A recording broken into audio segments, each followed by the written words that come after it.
All right, we have made it to the final short mini video lecture for this week, kind of wrapping up our discussions on the market revolution and revival and reform and all these other things. And the last subject we're dealing with today, or this week, I should say, since we're online now. Well, ultimately, it's going to be the burgeoning sort of women's movement and the women's liberation movement. And so what you're going to see is that this is also in response to a lot of these changing circumstances in America.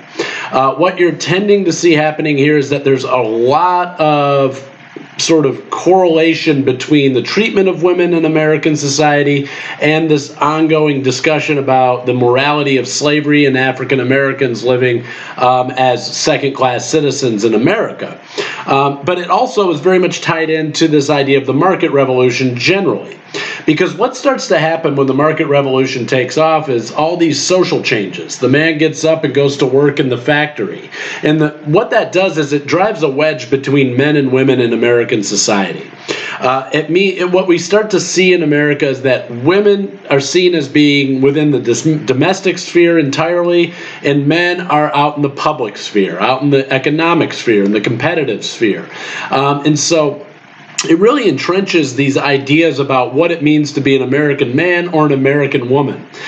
Really, we start to see men become more associated with aggressiveness, with competition, with to be an American man is to beat the brains in of the other guy, take his stuff, and be like kind of caveman style almost, where it's your job to go out there, be competitive, fight for the profit, beat everybody else out, and win. Whereas with women, they're expected now, not only have they been sort of resigned into the domestic sphere, but they're expected to be the exact opposite of what it means to be a man. They're supposed to be docile, quiet. They're supposed to be sort of dainty and unwilling to raise their voice. It really starts to sort of pigeonhole women into this very, very patriarchal role that we've long seen them in American society. And so it further entrenches this idea of men are out there beating, killing, stealing, doing whatever it is they have to do to turn a profit and take care of the family. And women are at home raising the kids, being sweet and listening to their husbands. So this is a reality for middle and upper class white women really only. This is very demographically specific. And so what you're tending to see is that for immigrant women, for African American women, for poor women in agricultural and rural areas or in the cities, they're expected to go out and work in factories, work in the fields. They're doing everything they've always done, all the hard labor, the heavy lifting, all the things that we tend to associate with being the man's job in society. Whereas the middle class and upper class white women form what they call the cult of true motherhood. What this is really all about is it's an attempt to sort of define a woman's position in American society and American womanhood by describing the realities of middle and upper class women. That they are to stay at home, they are to be quiet, they are to be chaste and docile, in control of their emotions at all times. It's okay for a guy to have an angry outburst and blow up, but it's not okay for a woman. And so you're seeing that this is all growing hand in hand. I love to point out these patterns of cause and effect. And this has a really lasting impact on American society because it's not really, these perceptions don't really start to change until well after World War II, with the really strong emphasis of the 1960s and 70s on a true women's liberation movement. What we're seeing in the 1800s is largely just a precursor to that. Women are sort of, some elements of them are going along and saying, yes, this is what it means to be an American woman, but no, that doesn't mean we give in entirely to this patriarchal system. That's not really what it's all about. That there needs to be some element of women having equal access. The right to vote is really the big one. The issue of women's suffrage comes onto the table in the mid-1800s. It's not something that's going to gain a whole lot of traction until after the Civil War. And the reason for that, and the reason we're only going to talk about women's rights here briefly, is because you don't really see a full-scale women's rights movement until after the Civil War and after the passage of the 13th, 14th, and 15th Amendment, guaranteeing African Americans citizenship and voting rights. So generally speaking, this is kind of like a blip on the radar, or a small wave kind of comes and goes. But we have the Seneca Falls Convention taking place in 1848, and this is a monumental point in women's history, because this is the first time that American women and men, there are men in attendance at this conference as well, but women's leaders get together and start talking about their position in American society, their position underneath these patriarchies. And what they're starting to do is challenge them. They become a backbone of the abolitionist movement.